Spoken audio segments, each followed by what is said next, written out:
I'm Tara Bradner, and this is Hopeful Hints, an infertility podcast where you will receive quick, hopeful hints to guide you through infertility. Here, you will find education, inspiration, and most importantly, find peace as you walk through this journey to fulfill your family vision. Welcome to Hopeful Hints. I'm your host, Tara Bradner, and today's Hopeful Hints are going to cover a special episode specifically for friends and family of those who have infertility. I hope you find today's episode helpful if your loved one has been diagnosed with this disease. I want to start out by thanking you for supporting them and being there for them as they walk through this disease and road to building their family. Unfortunately, it's common for strains in family relationships and friendships to occur over time, and it's often caused by impaired communication and interactions. My hope is today's episode can prevent this from occurring or mend any strained relationships. We understand that oftentimes you simply don't know what to say or what to do. This leads to the wrong thing being said, and then in turn, strains occur. The good news is, if you know what not to say, you're on the right path to providing so much support for your loved one. Let's begin by better explaining what we are feeling when we are going through infertility. Did you know that 61% of women do not share their diagnosis with friends and family? And infertility is the fourth leading cause of trauma in women. This diagnosis often leads us to feeling isolated and abandoned. There's so much loss that happens, and when that isn't acknowledged, we pull back and suppress. Loss may be in the form of a negative pregnancy test month after month, or the actual loss that occurs with a miscarriage, or an embryo that did not implant, or a failed treatment cycle. No matter how we try to prepare ourselves for a possible bad news or a loss to occur, we still have hope that every month we may have that positive pregnancy test, those 2 pink lines, or the magical pregnant word to appear. It has been described that walking through infertility is like going through the 5 stages of grief every month: denial, anger, bargaining, depression, and acceptance. Now let's throw in the fact that cost is the number one barrier to care on top of all of these emotions, and that adds more stress. Our relationship with our spouse is often strained, and we are working hard to take care of ourselves.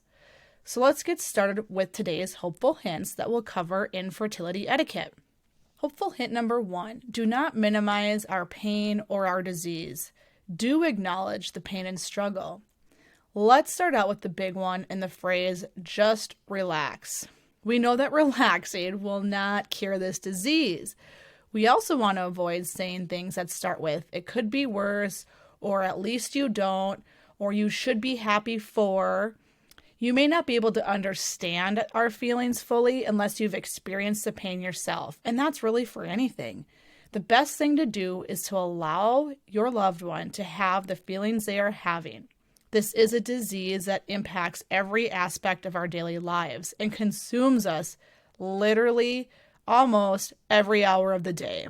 A simple text message saying, "Hi, I'm thinking of you," can go a long ways. Hopeful hint number 2, do not offer a solution. Do listen and let us know you care. When it comes to the point a couple is open about their struggle, I can almost guarantee you that they have tried everything possible. They've Googled it. If someone's tried it, they've tried it. They've done all of this before seeking out medical treatment. Each couple has to decide for themselves what route they will go, and know this can change as they advance through this diagnosis. It is incredibly hard to make these decisions and can even cause tension between the couple themselves. Give them their time to reflect fully and decide which solution makes the most sense for them. Hopeful hint number 3, allow them to talk about infertility in their own time. And just listen. I want to include in this section what sometimes is referred to as Band-Aid statements. These statements often come from a place of love, but do more hurt. So here they go.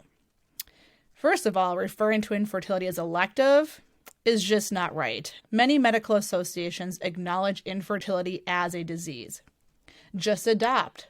Relax, you'll get pregnant. You can have my kids. Are you sure you want to have kids? Kids are expensive. Maybe if you have more faith, you'd get pregnant. Pray more. It's all in God's timing. Have you tried insert this position? You will get pregnant. Don't worry so much. Or there are so many kids in foster care who need a good home. I encourage you to avoid saying these to anybody who's going through infertility. I want to close with this. The decision on how a couple will grow their family can only be made by them and in their time. One of three things will happen. They will either conceive and have their own baby, or this will not occur and they will live child-free or grow their family through adoption or foster care. There's a large cost that comes along with that decision to do adoption and lots of emotional ups and downs. It's not the easiest decision to make. The decision to proceed with adoption and foster care is a gift that anyone can give, not just those diagnosed with the disease of infertility. It is not a cure to the disease, but rather a family-building option for all. I hope you have found today's episode helpful, whether you personally are going through infertility, but especially for those of you who have a loved one going through this disease. Thank you for listening, and join us next week for hopeful hints to bring you peace as you walk through your infertility journey.